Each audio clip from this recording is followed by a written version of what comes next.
Hey, this is Malaysia's best professional wrestler, Golden Boy Ahmad Osman, and you're watching CCP Podcasting.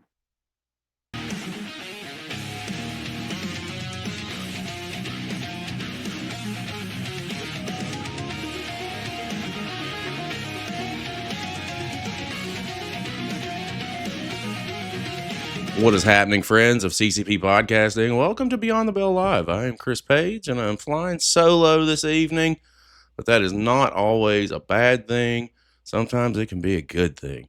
And today is going to be no exception with conversations. We have been on an incredible ride with our Beyond the Bells here live on Twitch and over on YouTube and on social media. We could not do that without each and every one of you, so I thank all of you for being a part of the CCP Podcasting family. And today, we aren't going to waste any time. We're going to jump right into the meat and potatoes of it all. My guest hit me up on YouTube, not YouTube, excuse me, hit me up on Instagram. And I said, he says to me, man, can be interested in come on your show. Can I make that happen? I said, fuck yeah. This is what our platform's for, is to talk to everybody and getting insight from all aspects of the United States and internationally. So yes, and here he is, guys. Ladies and gentlemen, welcome to Beyond the Bell. Cannot wait to have this conversation with him. Mr. Johnny Faith, how are you, sir? I'm good. How you doing tonight? Man, I am doing the best I can with what I got, and it is a beautiful day. It has been a hot, steaming one down here in Florida, but it's over, and now I get to sit down and chat with you, brother. So it's a great day. How are things on your side of the equation? Good, man. I'm in Southeast Georgia, so I'm not too far away, and it's a steamy one here as well. But looks like it just started raining pretty bad outside, so hopefully it cools off. Well, that means one of two things, dude. It's either about to get really hot and really humid, or it's going to cool some things off one way or the other. So we'll hope for the latter, dude.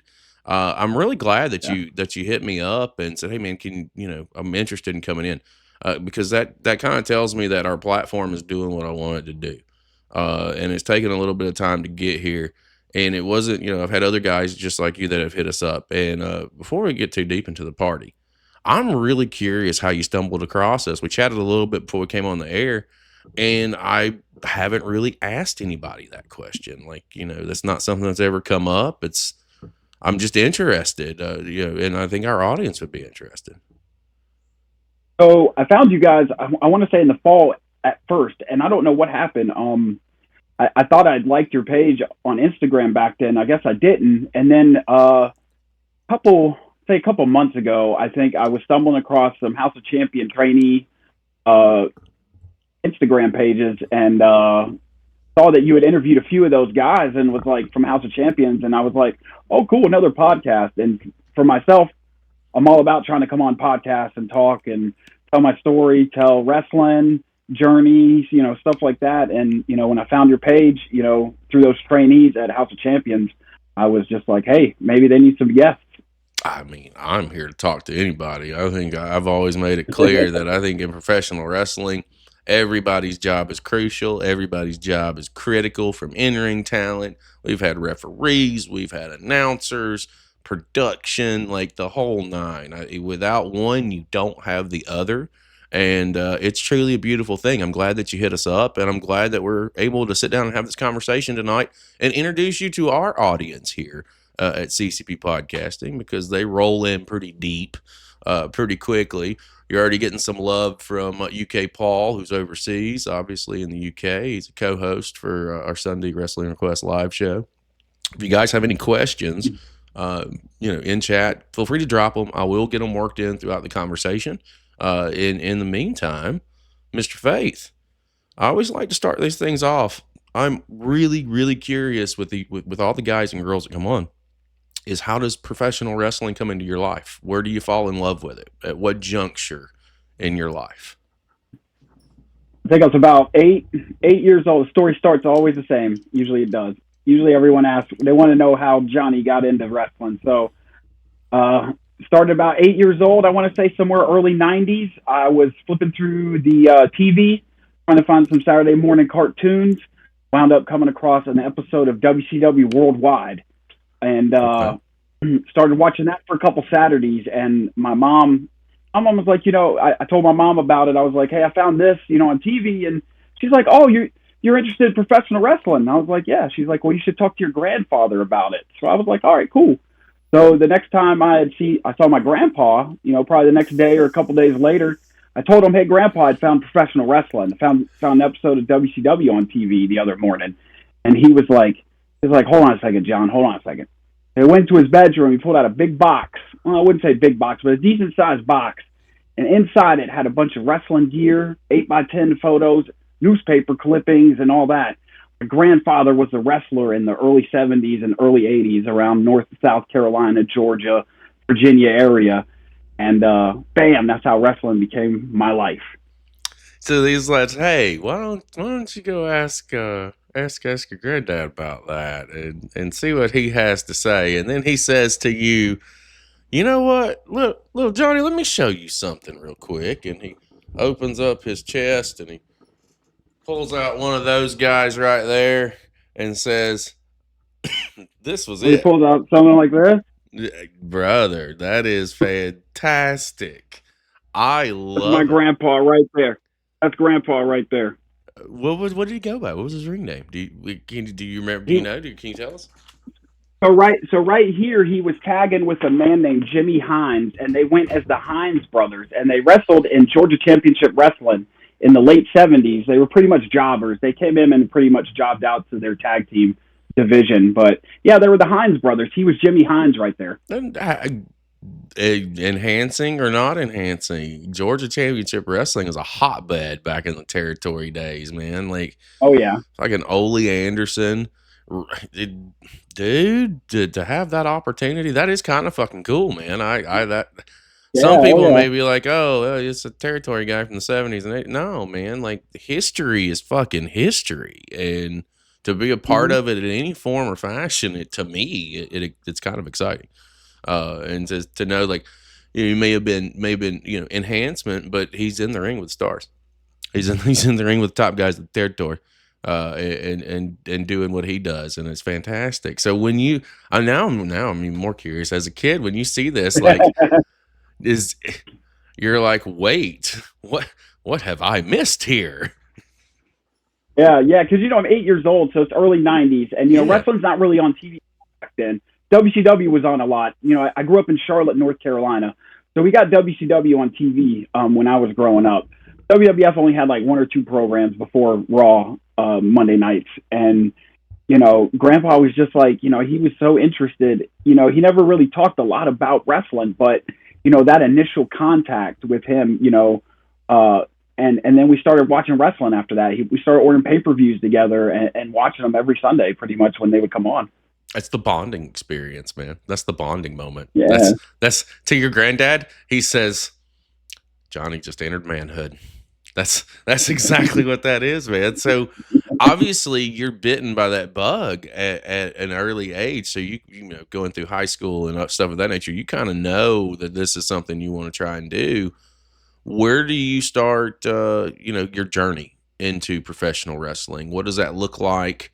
You're coming up in South Georgia, so enlighten me, because I don't know a whole lot about the South Georgia scene as far as in this point in time. I know all about Atlanta, and I know everything that's going on there, but chat me up a little bit about where you're at.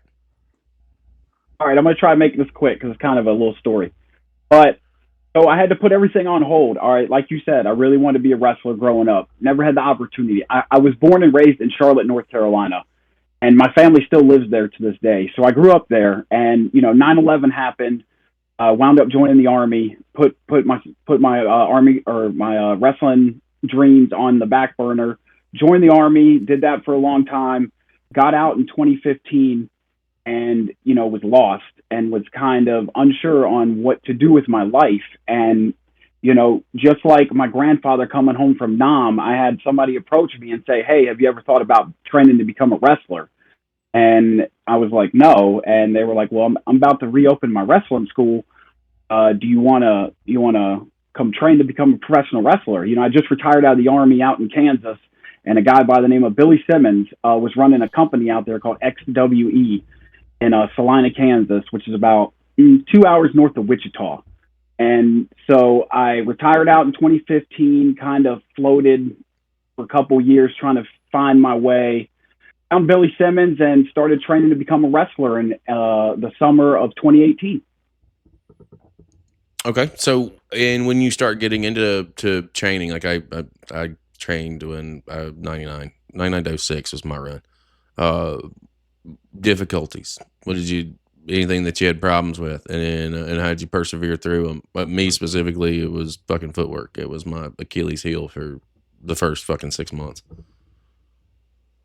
I was footwork and fundamentals, and it was trying to tone down my intensity, if that makes sense. No, it does. Because I was very tense, you know, and that Army background really, you know, made me that way, obviously. So I had to learn how to work but shoot and work soft and you know I had to not be so tense all the time. You know, I remember my trainer Billy always hitting me in the head, you know, hey, tense, you know, loosen up, like, you know, lighten up, like, we're working here, we're wrestling, you know, we're not, this isn't Fallujah or the Helmand province or anything like that. Like, we're working here. So, you know, that was probably one of the big things I had to like figure out was how to, you know, loosen up. I was quoted, well, it was quoted to me that I was a little snug. That was the word we used to use, was snug. I get it. Like, you know, sometimes it's hard, man. Like I didn't have a you know, a football background. I played basketball when I was in, you know, high school and a little bit of college for I just dropped out completely and went into wrestling. But that was it. But even then, like my competitive nature, sometimes it would still take over. So it is a little hard to rein back. And then it's funny because I have guys that come on the show and, you know, with collegiate wrestling or high school wrestling specifically, they're like, it's hard to turn that switch off. The competitive switch. It's just sometimes it is the most difficult thing to do because yes, we're working. We're all telling a dance. We're doing a dance and working together on it. I'll be like, man, I'm sorry. And I always think, man, like I'll try to dial it back. Like, I'm sorry. yeah, like I'm, you know, but then I would also, in the same token, like I would expect it back. And if I didn't get it back, like I, you know, would let them know either during the match or after, like, brother, people can see through fake. You gotta lay it in. Like, it's okay. I promise I will be fine. Obviously times were different, you know, versus now. We didn't know then what we know now, which is probably why a lot of us would make that decision and do those things. But like, you know, I'm going to hit you. I'm going to hit you safely. And I'm going to hit you in a spot where it's not, you know, it'll be a safe hit, but I'm going to lay it in. You know, I was always a smaller guy compared to everybody else. I mean, I was 6 foot 180. So like I had no choice. I'm wrestling guys 6'5", 6'6", 260, 280. Like you got to do what you got to do. It's survival of the fittest, baby. And I got to do what I got to do. Definitely. But at the beginning though, just learning those fundamentals and learning how to dial it back a little bit to where I could get those fundamentals down. That was probably one of the hard parts the first month or so of training. Well, I'm gonna go over to the chat real quick because UK Paul's got a question, and Shirley, I think you know, I might know the answer to it, but I'm gonna let you answer it because if I'm wrong, I'm gonna tell you too. Who inspired you to get into the business and into the industry? That's a me question, correct? All right. Yes. Actually, y'all might think that my grandpa could have been that inspiration. Obviously, he was a big inspiration, but honestly, it was my dad. It was my dad. My dad was the one that was like, you know, he was always the guy that was like, you know, if you want to do it, go do it. And if people tell you no, then you kick them in the freaking side of the head and you just keep going until you get it. You know, so I kept that philosophy pretty much my whole life. And my dad was like that my whole life, you know, and he was the one that pretty much was like, nah, you know, he didn't like wrestling. He didn't like watching wrestling. He had no idea what it was about. You know, he knew it was me and grandpa's bonding thing. But he supported my dreams, if that makes sense. And he supported what would make me happy, you know, in the long run. And if it was wrestling, then he told me he was all in. He even would help me pay to go to school, you know, to wrestling school if we could find one, you know, and then I wound up joining the Army instead. So, you know, but my dad was the one that inspired me. I had money on your granddad, so if I'd have made a wager, I'd have lost that. I did. I was like, oh, I feel like I know the answer to this one, but no, that's actually cool. Like Paul again comment love. He said he loved that. That's a great answer, and it's kind of Yeah, and cool. I mean, Grandpa was a big part. Yeah, Grandpa was a big part, obviously, because he was the figure in wrestling, and it was a family thing, and now it made it blood. But Dad was the foot in the ass behind it. You know what I'm saying? Sure, sure. I think that's kind of good. That again, that's cool. Like again, I was wrong. It's like, oh, it's granddad. No, it's dad. Like with me, like I don't, I just wanted to do it. I'd always wanted to do it. I could remember like when I was a kid. I grew up in the '80s. So when I was a kid, like I was watching like Mania 5 is the first one that I can remember, and I would go back and I went back to Mania 3, but the first one I can remember was Mania 5. And the first time I saw it, I was like, "That's what I'm gonna do. That's Yeah. it. There is no other. Like this is it." And it was that way for all throughout high school. Like, what are you gonna do for a living? Career day. What are you gonna do? I'm gonna be a professional wrestler. Yeah. That's literally what it was. So when you get through training, and as you're training, you obviously got to start thinking about who Johnny Faith is. So the process, it obviously coming out of the service. First of all, thank you. I didn't say that a minute ago. Thank you for your service. We appreciate that. Thank you.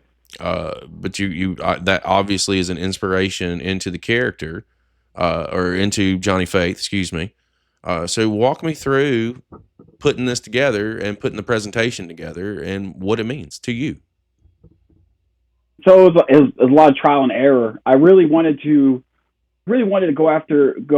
try to fill Grandpa's shoes. I really wanted to be. Grandpa was a heel pretty much his whole career up until like the last couple years of his career. He was a baby face, but most of the time he was a bad guy, and my mom would always tell me stories about him being a bad guy and people booing him and waiting for him in the parking lot and all this stuff.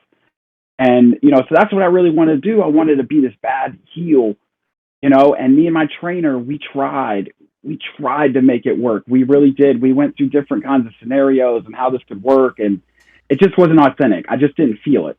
I really wanted to follow in Grandpa's footsteps. I really did with that character and his Boston bad boy gimmick that he did and all that. And I was not feeling it, and it wasn't authentic. So I think I attended like a Ricky Morton seminar or something during my training, and he was like, be as authentic to yourself as possible when coming up with your gimmick. And a lot of people do the military thing on the indies and everywhere, and it's great. And I wanted to do it, but I wanted to do it differently. I really did. So I wound up just diving head first in. I talk the lingo, I look the part. My gear is inspired by fallen comrades. Dog tags with their initials and things like that. I literally created an entire war room behind me where I, come and I do recon and surveillance on next matches, and I put together battle plans and all that.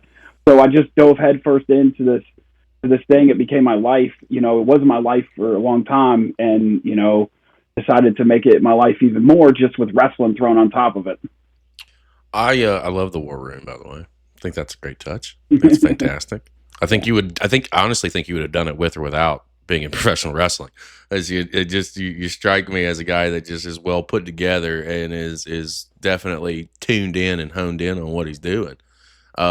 So first of all, shout out to the sign back there. Welcome CCP podcast. We have made the war room of Johnny Faith, guys. Just so you know, we've made it now, guys. We're on the board. I'll take a picture of it when we're done, and I'll send it to you. I'll get a picture of it and send it to you. Do it, man, because I'm gonna say we're on Johnny Faith's board, guys. I don't know if that's a good thing or a bad thing. I don't know if we're the enemy or the friend right now. I think today's a good thing. Yeah. Okay. I think today we're good. I think tomorrow might be different. Okay, as long as we're good, that's all that matters. So I appreciate the fact that you bring in reality, right? Like this is not. Johnny Faith is not a quote unquote gimmick. This is you live this. This is you. This is what you did. This you were in the service. So I think that it's commendable, and I love the fact that that you have fallen comrade dog tags too. It's a way to keep their memory alive and with you, at all times, really. Not just when you're in front of the crowd, but with you. And I think that's a really cool, homage. Not necessarily homage, but what's the word I'm looking for? A tribute to Yeah. Oh their yeah. memory, to keeping them alive, man. What? When did you decide to do that? And obviously, what made you do that?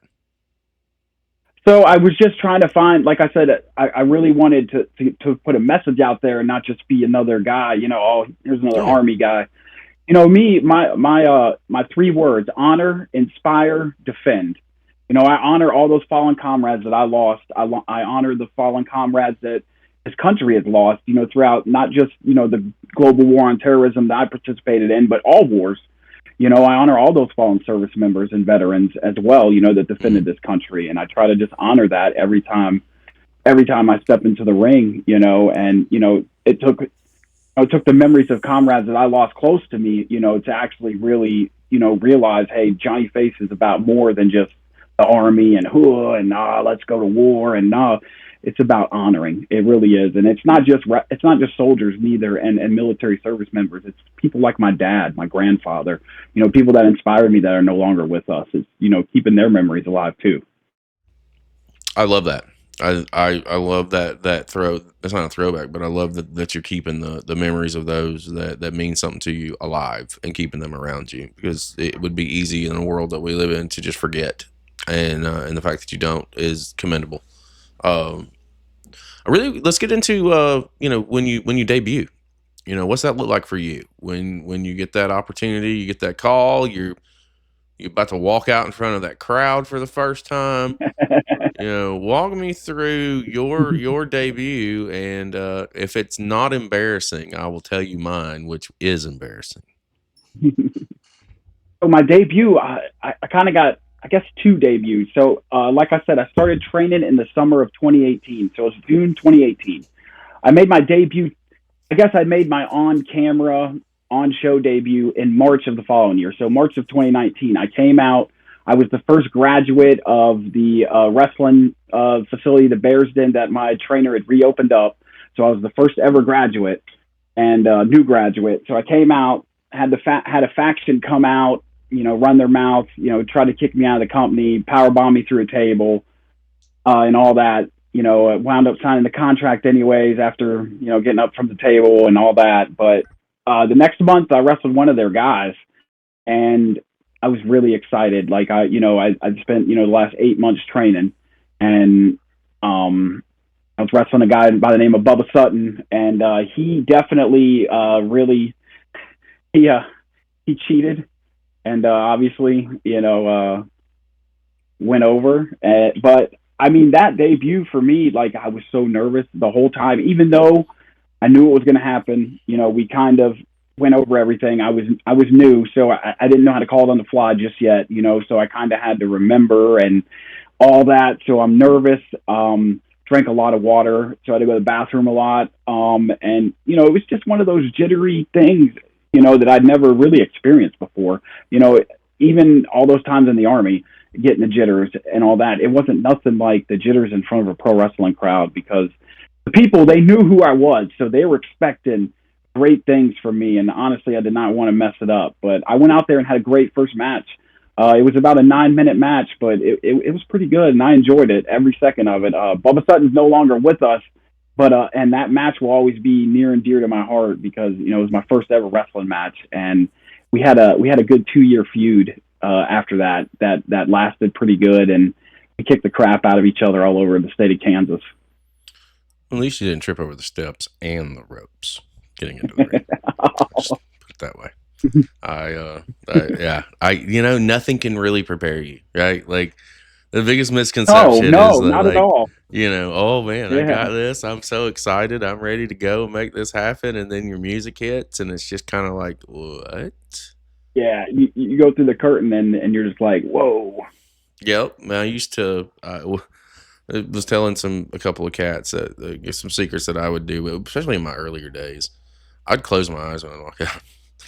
I'd have my eyes closed when I walk out the curtain, because I didn't want to see anybody. Because then I'd let it sink for a second, because that's how I got over it. And then it would sink for a second, and I'd open my deep breath, open my eyes, and I wouldn't pay attention to the crowd to begin with. I was always a heel, so I didn't have to. Yeah, Uh, yeah.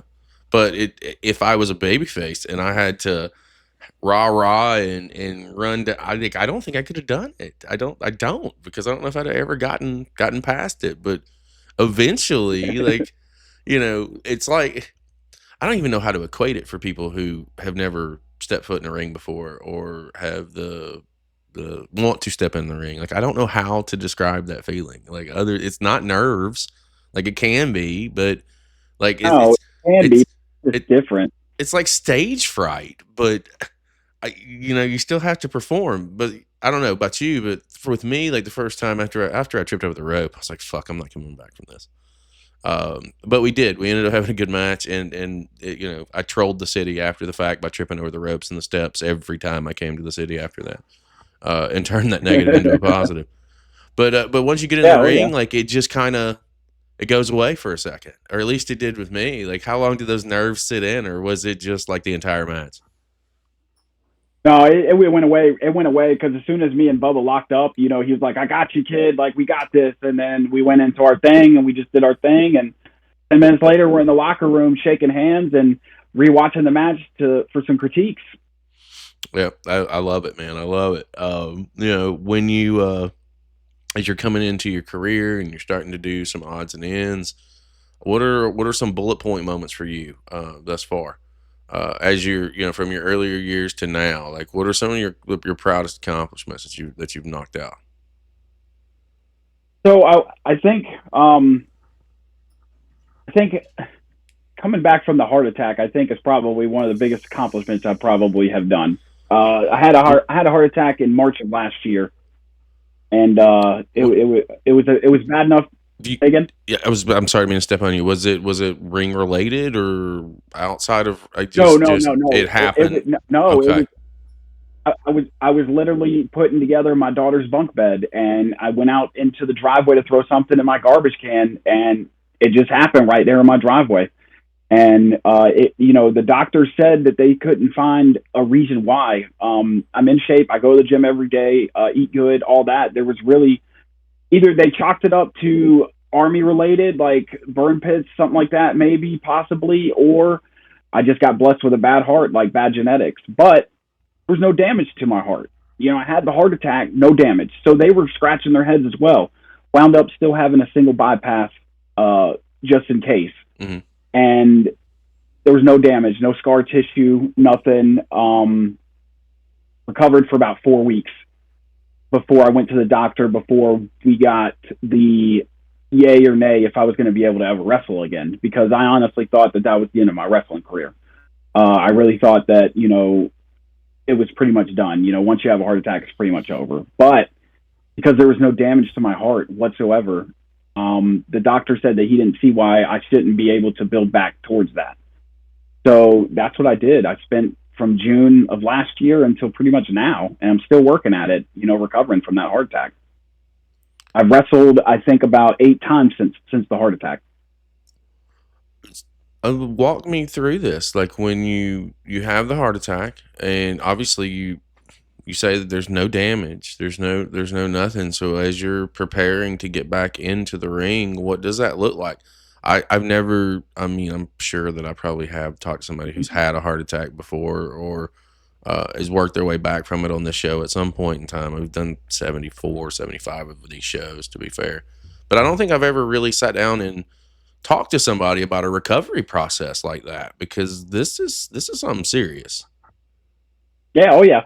So I go back. So I had the surgery. I go back in 4 weeks, and they retest.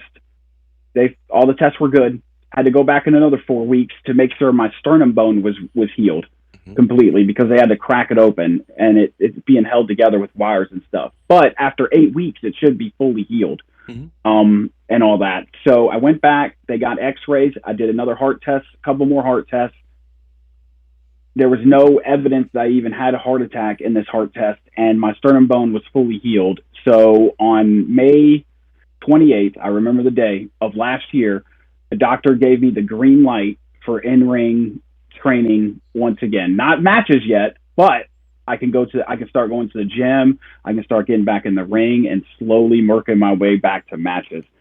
So I went to cardiac rehab throughout the entire month of May last year, graduated a 4-month program in 1 month, and then spent the entire month of June in the gym, walking around my neighborhood and just slowly building back. That's when, sir, I found a trainer in the name of Matthew Ennis, who has now become my personal fitness trainer. I can't get away from this motherfucker. Jesus Christ. Okay. All right. So Matthew Ennis, I messaged Matthew Ennis because he's a personal trainer, and he was doing an online program, and he was like, I messaged him and was like, hey, can we do something?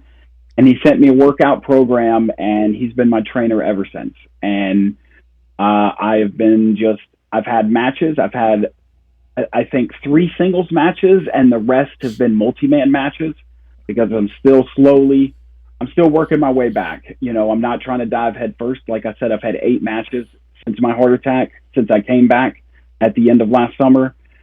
And I'm just still trying to get back what I lost. So, the recovery still continues. Well, I think it is great that you have found a way to gradually get back into something that you love to do. And to be fair, not a big fan of Matthew Ennis.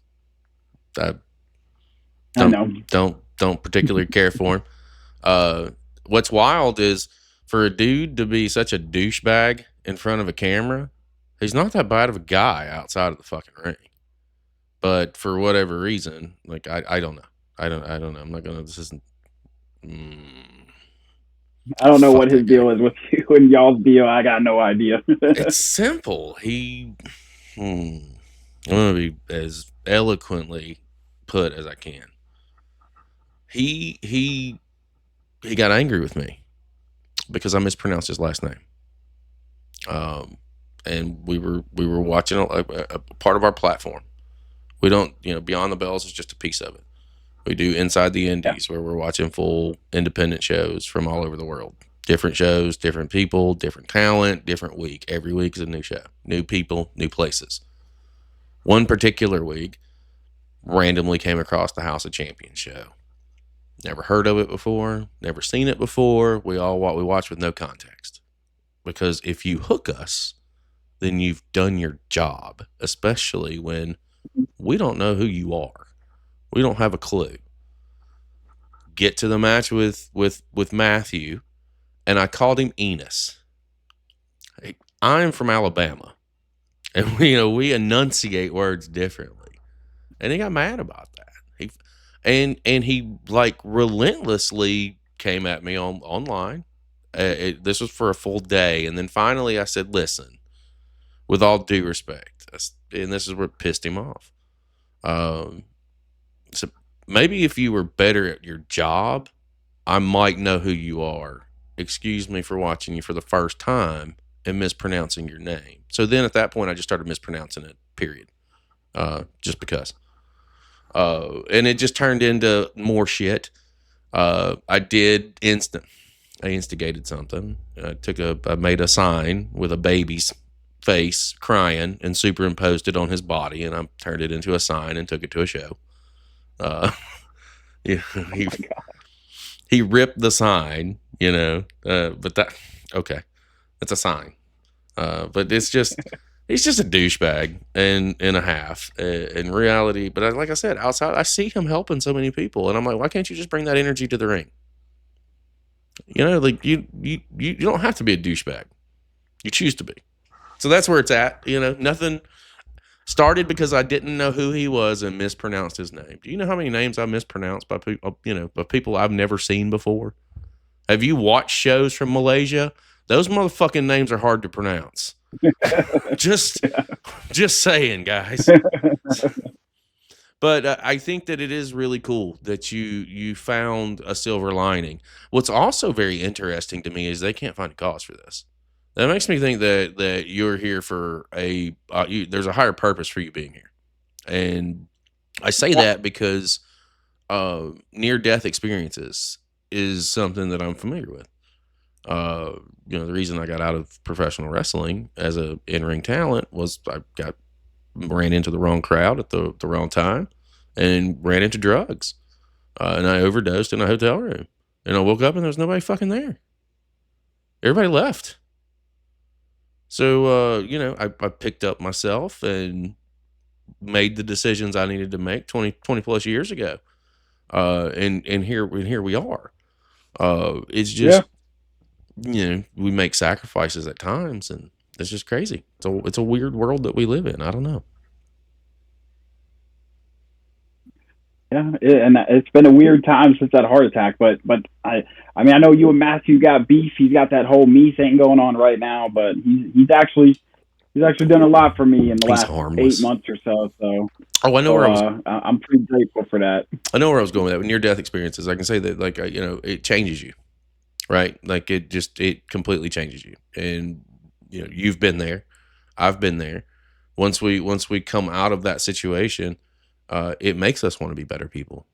It makes us understand that life is precious and life is valuable, and you don't ever know when your number's up and when your time's up.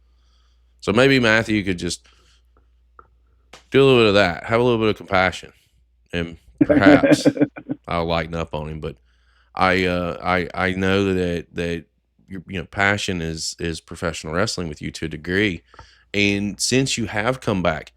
Like, have you noticed, like, your body getting stronger? And the fact that, like I said, nobody can find a source that you even had a heart attack. Have you noticed anything differently?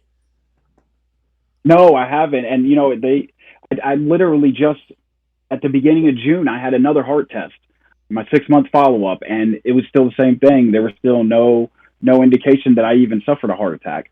And that testing as well. So, I mean, honestly, I feel blessed, but I don't feel any different. Like, I really don't. I mean, there was a point in time last summer when I first came back from the heart attack, probably my second match back, I think, probably August of last year. I really wasn't feeling the way I should have been. Like, I regressed a lot. That heart attack took a lot out of me. And I knew that. So that's why I decided to move to Knoxville, Tennessee, and I went and trained with Tom Pritchard for 3 months to try to get back what I lost. Well, how did that process go? Well, Dr. Tom's been known to train quite the talents over his illustrious career in professional wrestling. So that is first of all, that like to. So it's almost like you're going to figure out what you lost, but you're also investing into your future too. Because if you're going to learn from Tom Pritchard, I mean, dude's a valedictorian of wrestling training. Mm-hmm. What kind of stuff did you take away from it? So like I said, like those last couple matches that I had towards the end of last year, November was the last one I had. I really did not like the way I was performing. I honestly didn't like the way I felt like I lost, a lot of stuff, during that, 4 or 5 months recovering from that heart attack. And I really needed some work before I thought I could get back in the ring again. And Tom Pritchard was advertising a spring winter 25 school. So I had a conversation with my wife and my family and told her, hey, I'm on the brink of 40 years old. It's now or never. Can we do this? And together, me and my wife hashed out a plan where I moved to Knoxville, Tennessee from Southeast Georgia for 3 months and trained with Dr. Tom Pritchard. And it was probably one of the best decisions of my career because it really resurrected all that I had lost and then some. Well, you say and then some. What did you learn new coming out of it? Like what was some of the? I mean, I'd been a kid in the candy store, to be fair. Johnny Face evolved up there. Like, really, he taught me exactly how to present myself, how to not tire myself out, if that makes sense. Yeah. Because my character is very intense. And, I use that intensity throughout the match a lot to where I get not gassed, but I get carried away with it a little bit. And, he helped me reel that back in. He gave me the fundamentals, the footwork that I was missing, because that was a big thing for me, was my footwork was really off. And I knew that if I went up there, I could at least get footwork, fundamentals, facials, and selling out of him. And I got all that. Plus, I got how to present myself in a better light to a better audience. He gave me insight on what like the big companies are looking for, and nowadays even the indie companies are looking for it too. So it was 3 months of like heaven, like you said, in a kid in a candy store. I really couldn't pick his brain enough. I really couldn't. Like, I walked out of there wishing I had talked to him more, honestly. And we talked a lot. I mean, I can imagine. It's like being a sponge. Education never ends in professional wrestling. That's something I tell all the younger kids that come in. And again, guys, if you're watching on YouTube or you're here in chat, I don't mean kids disrespectfully. I'm just in general. A lot of people don't pick the brains when they have the opportunity to, and when you have somebody like Tom Pritchard, he'd be having to tell me to go away. This is where it's at, because I would learn so much from him. But we're talking about seminars and we're talking about little training schools, or it's a good segue into the seminar. Not literally, just a couple of weeks ago, you were in Orlando for House of Champions. Gabe Skopolsky had a seminar there. Chat me up a little bit about your trip down to Orlando. How did the seminar go for you? I saw the picture online with you and Ennis, and I almost puked. But outside of that, how was your experience?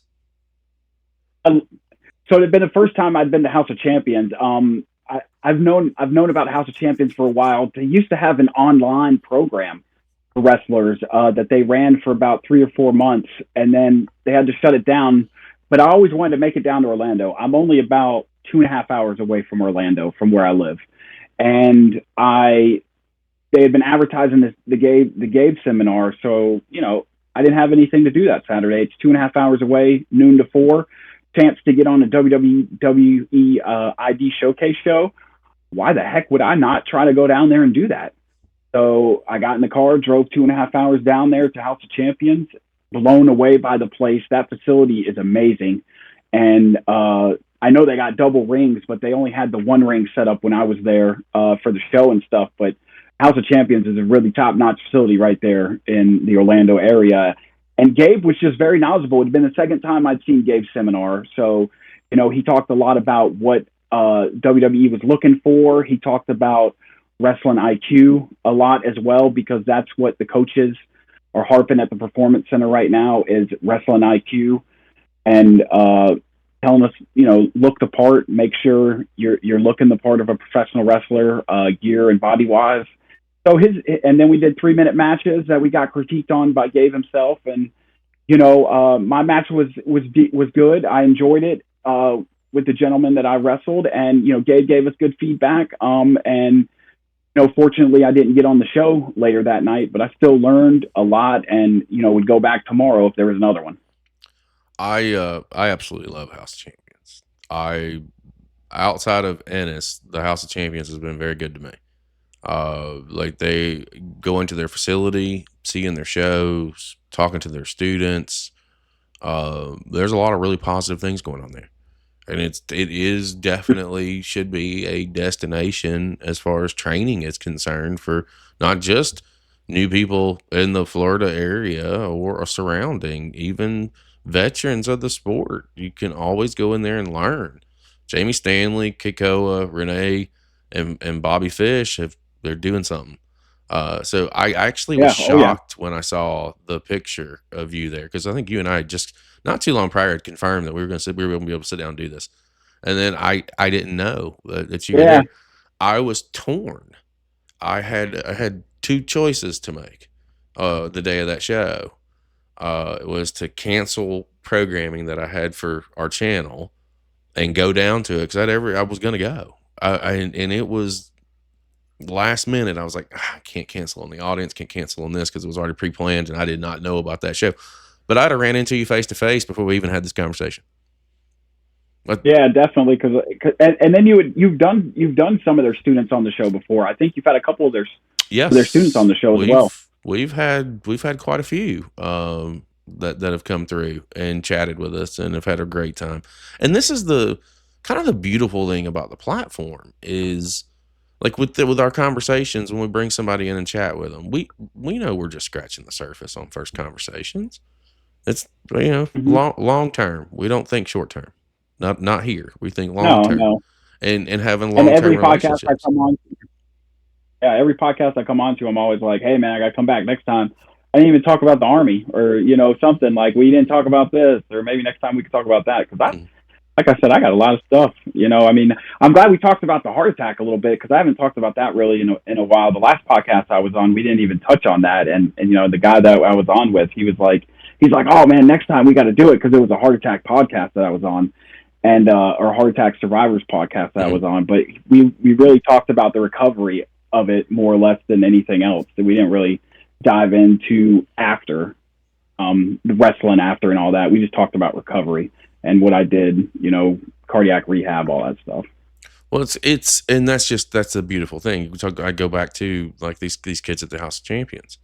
A lot of these guys are so young and they're so new and this is like almost a learning experience. Use it for experience. Come in and chat with us. Set up Those kids were shows with us. yeah, those kids were so respectable too. Like it was like I'd barely gotten in the door with my bag, and I was already shaking hands. They were all like, "Hey, I'm so and so. Hey, I'm so and so. Hey, I'm so and so." And I was really blown away by that. That amount of respect for people that strangers. I really like that. And usually locker rooms are like that. Locker rooms usually are like that I've been to. They're very friendly and open, and House of Champions, they just pretty much open the door for me with big arms, and they do that with everybody. It seems like so. So I'm happy. Hopefully, I want to go back and actually do some training sessions down there. I would love to see it. I truly would. I refer anybody that is looking to enhance the game and level up. That's definitely the place to go. And you're 100% correct. Yeah. I'm not a professional wrestler anymore. I have no intentions of being a professional wrestler. I have no intentions of lacing boots again. I have no intentions of any of that.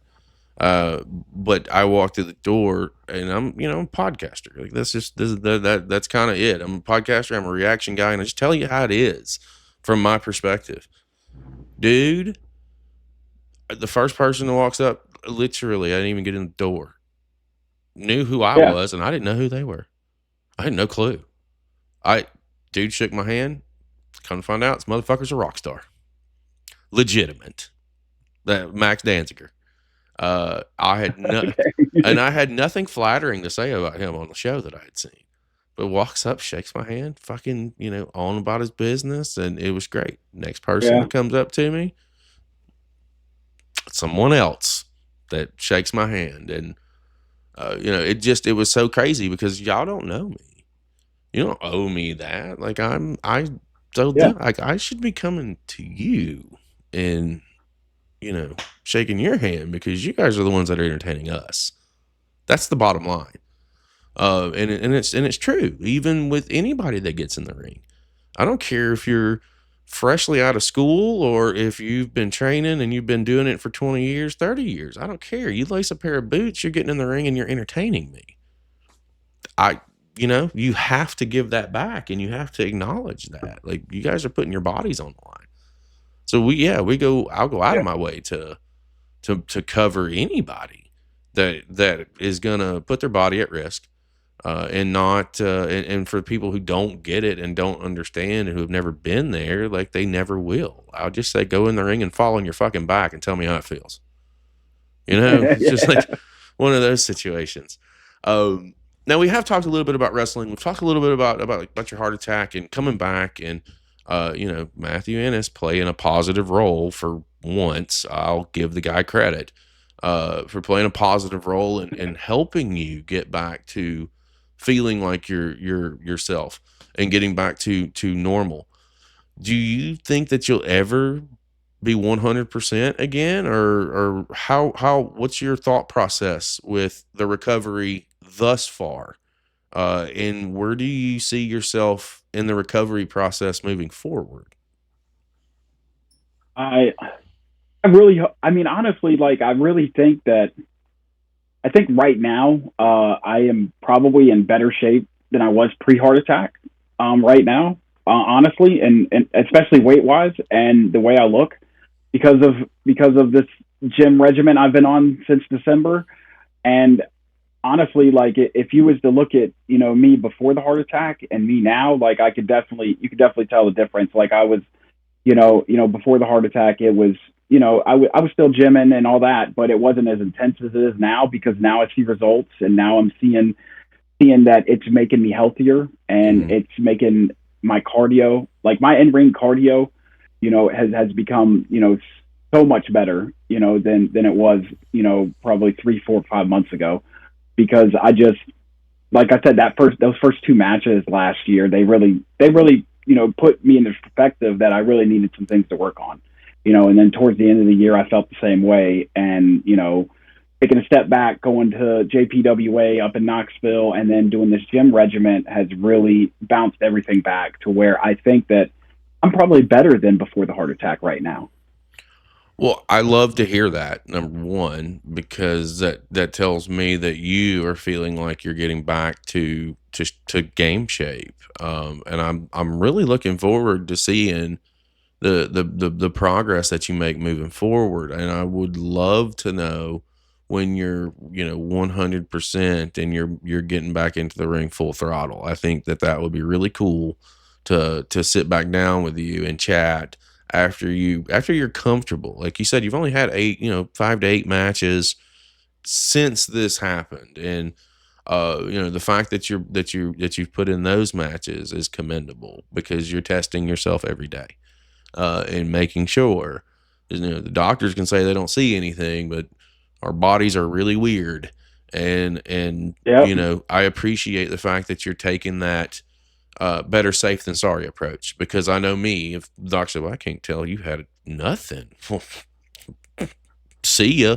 Let me go ahead and go 100%. But that's just, me and my mentality. But I do appreciate the fact that you're taking it seriously. You have no choice. This is your life. You know what I mean? Like, you only get one of them. But I definitely want to Yep. know when that time for you, and only you're going to know that. Like, only you will know. Yep. And I got a show this weekend that I'm heading to wrestle on. So that'll be another test. I'll test myself in a different way on this match, and see, where I stand, in this category, or whatever I'm trying to see. I think mostly it's been in-ring cardio. I've been trying to test out my in-ring cardio, because that's really one of the big things that I lost. I obviously muscle mass as well, but the gym's helping with that. But the in-ring cardio and the actual getting in between the ropes, that's what I lost. I lost that consistency. So, I got super rusty. My footwork was off. So now I'm just trying to slowly work back, because if I dived head in, I'd look like crap. I really would. And I don't want to do that. I want to do it slow. I want to do it my way. And so far it's been working. I've been putting on good matches, slowly working my way back. And, like I said, at some point I'll get there where I want to, dive right in, and just week to week trying to wrestle. I'm definitely going to be honed in on your progress. I'm going to be keeping tabs and making sure that everything is cool, and that you're okay, and that you're doing the best you can, man. I commend the fact that you are doing what you're doing. And in this conversation, we've talked a little bit about a lot of different topics, but something that we haven't talked about is you. And what I want to know is, in a world where everything can go from mild to wild real quick, from obviously professional wrestling to balancing family life to work life, how do you find time to relax? And when you do get that time, what do you like to do to just decompress? What do I like to do to decompress? I live at the end of a cul-de-sac. My house is at the end of a cul-de-sac, and on one side of my house is a bunch of woods. So I got a back porch out here that I like to go out, and I just like to sit out there and just listen to nature, just listen to whatever, is going on, that's not on my phone, that's not in my head. I'm just listening to the world. And I always try to decompress at the end of the day. I usually go out there every day at the end of the day, probably for about 15, 20 minutes. And I just go out there and I just sit and I just listen. I don't think about nothing. I just sit there. It's my time to just sit there in my thoughts. If I want to say something at the end of the day, but mostly I just sit out there and I just listen to the world and just, try to sink it all in because tomorrow might not be here. So I'm trying to soak it up as much as I can now. No, I get it, man. Like in the limited time I get to relax, very limited.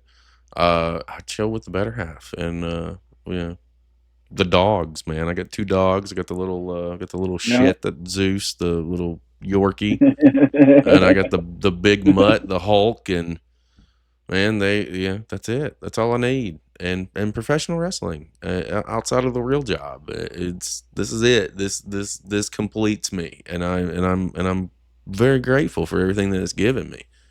And when I think about that, it makes me want to go to a couple of questions that I ask everybody when we come on these shows, because I'm genuinely interested, and I'm legitimately. I'll tell you why I'm asking the question after you give me your answer.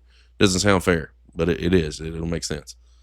From your perspective, with people that you've been in the ring with in the past, and maybe even in the present, or people that you're watching on the independent scene that you think needs a little love and a little spotlight on them, who should we be watching according to Johnny Faith?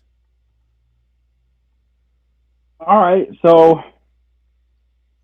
I think right now, as much as you don't like him right now, I guess Matthew Ennis definitely the one guy you should be watching. I really do. That guy.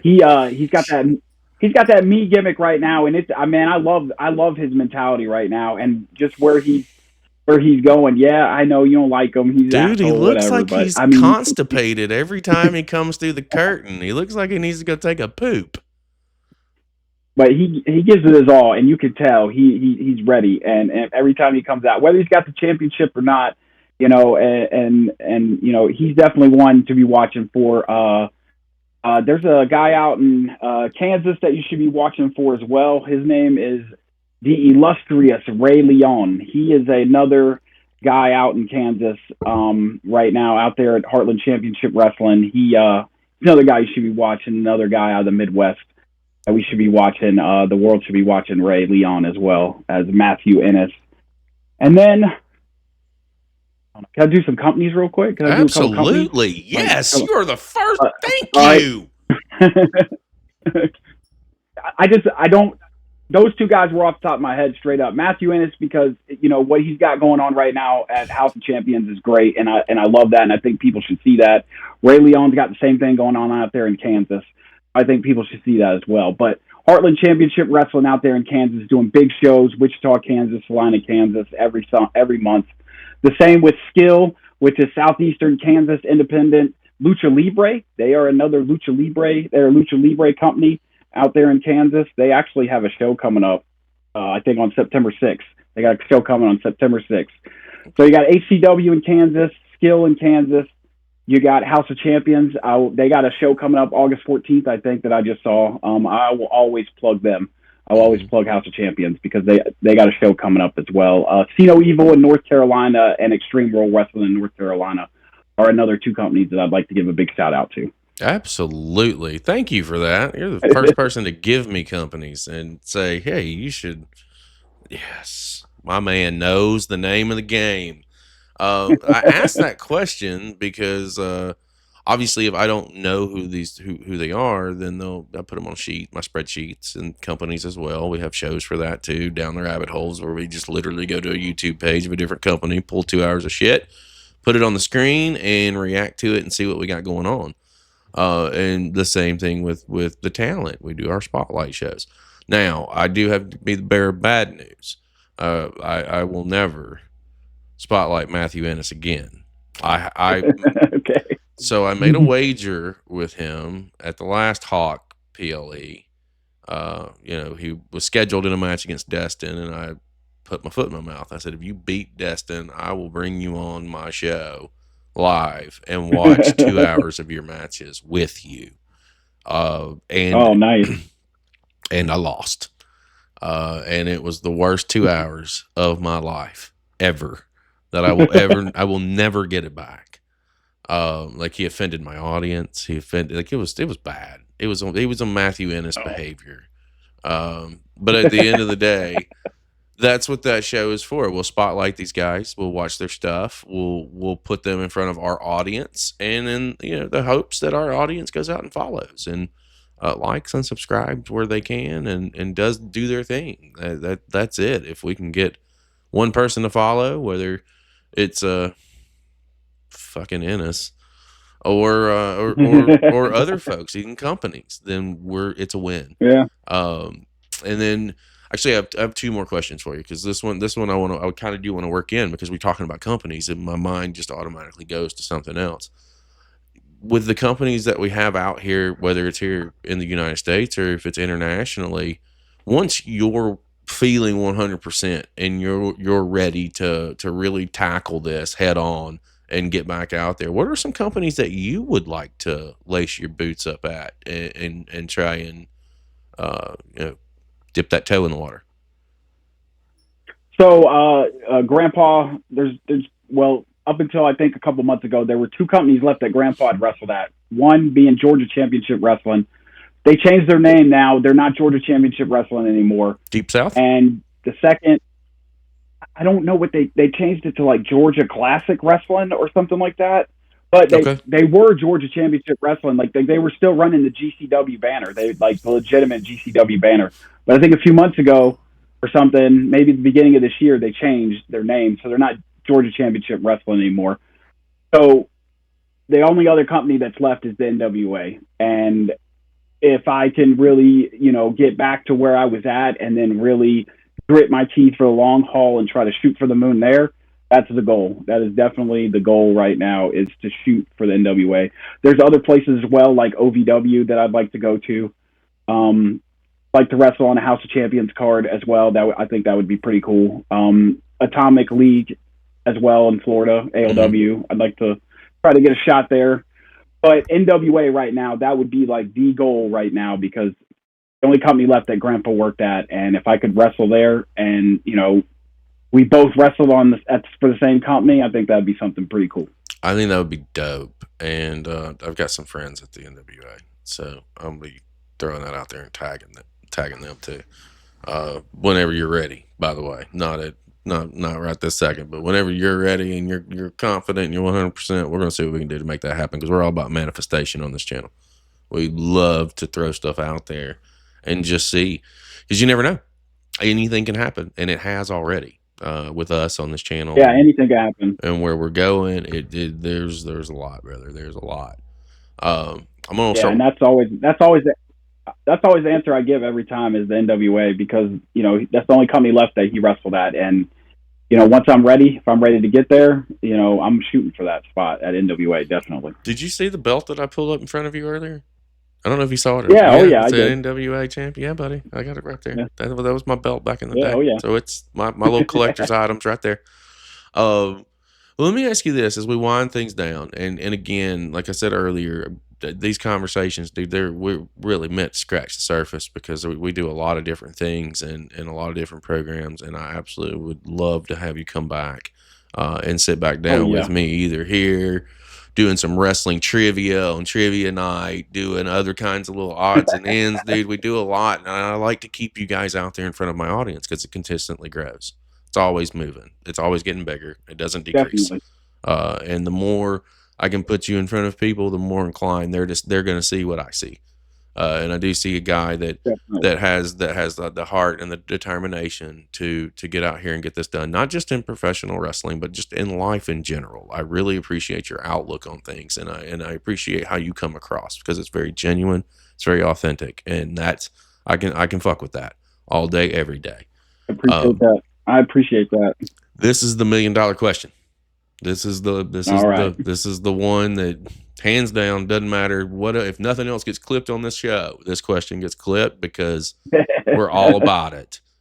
I want to know some people that you want to get into the ring with. I want to know some of your personal dream matches, or ones to watch was Ennis. You told me Ennis on that one. I was about to say, wait, did I repeat myself on that question? But I did not. People that you want to get into the ring with, your personal dream matches, some folks that you want to tangle with before you call it quits. So the first one had to be my trainer before he calls it quits. So I'd really like because he's still wrestling. He's getting older, so he doesn't have much time left. And I have a feeling at some point we're gonna lace up our boots together and we're gonna go at it. But my trainer is definitely the number one, Billy Simmons. He's one of the guys that I will always say, hey, until I wrestle him, that will always be on the list. Okay. Another one would be we're gonna have to bring up. We keep plugging Matthew Ennis in the show. You know, like Fuck that like, guy. Why do you do this, He's another Johnny? one. I liked you when this show started. What the? Okay.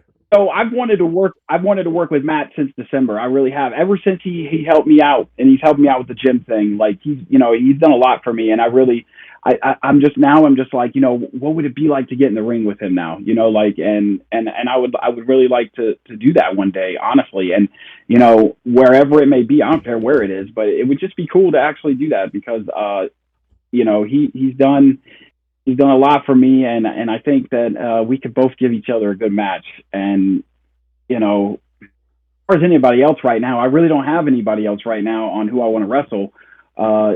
Just them two, because I can't really see what next month's looking like for me, and all that. But I know I could probably at some point swing Matthew in his match and my trainer Billy Simmons match. I know I could definitely swing those one day. Okay. Well, I'm all for Billy Simmons, and I fucked Matthew Ennis. Our resident Googler, UK Paul, it is now Georgia Classic Wrestling is the name change as of May this year. So thank you for the fun fact, UK Paul. Yeah, You are always awesome for that. Well, listen, dude. Listen, this is really, excuse me, it's been really fun. It's been fun. I enjoy these conversations. I enjoy getting to know more about you and what you've got going on. I really, like I said a minute ago, your positive mindset and your positive attitude, I am all for it. I think that you've got a lot to offer. And before we go, I always turn the floor over to my guest, you, and obviously. Is there anything that you want to talk about? Is there anything that you want to plug? Is there anything that you want to get out there? I just want to thank everybody for their support and helping me get where I'm going and where I've been and where I'm going, because without the support, my family, my wife, my kids, my mom, especially, I don't think I'd be here, especially after the heart attack, because that was a very big moment of my life where I thought everything was over. And, they were the ones that got behind me. They encouraged me, to keep pushing and keep fighting. It's what my dad would want, and, he held on for as long as he can battling cancer, but, eventually, he lost the battle, and that dude fought until his very last day. And that's what I did, during my recovery. So I'm blessed with my family and their support. I'm blessed with the battle buddies out there, which are my fans and their support. Blessed with people like you letting me come on this podcast and tell stories and talk wrestling and just in general have great conversations that enlighten people and at the end of the day help people make it through their day. So I'm blessed for that as well, in that platform that you give me. And I'm just ready to keep working and get back to being 100%. And the world's got to look out for Johnny Faith because he's coming. He's coming in hard and heavy too, guys. This has been fantastic conversation. I know I've said that 2 or 3 times during the last minute or so, but I truly mean it. I really, really have enjoyed our time here tonight, and I cannot wait to circle around and get you back on a show, or dare I say, maybe see you at one. We'll have that conversation when we go off the air. So, guys, the easiest way that you can that you can support independent wrestling is by sharing, and subscribing. Johnny Faith keeps it simple. It's been right there on the screen, the entire show, right there underneath him. It is Johnny Faith 704. You can get him on X, you can get him on Instagram, and you can get him on Facebook. All 3 of those platforms. Please, please, please go out and follow. Keep up with all things Johnny, and then you too can stay in tune on his journey. Because the recovery roads, we're not quite there yet, but we're getting there. And if you want to stay in tune and in touch, follow. It's super simple and doesn't cost you anything. Matter of fact, you're probably on social media all day anyway. So the fact that you haven't done so and you've been here for over an hour with us, shame on you. Go get it done. If you liked what we've done here today, Guys, you can always support CCP Podcasting. It's www.streamlabs.com/CCPE podcasting/tip. That goes straight to our PayPal account. Everything that we raise, whether it's here on Twitch, whether it is merchandise sales, or if it is donations to the tip jar, goes straight back into independent wrestling in all forms or fashion. So if you want to help us out, by all means, do so. For Mr. Johnny Faith, I am Chris Page, and we will see you next time.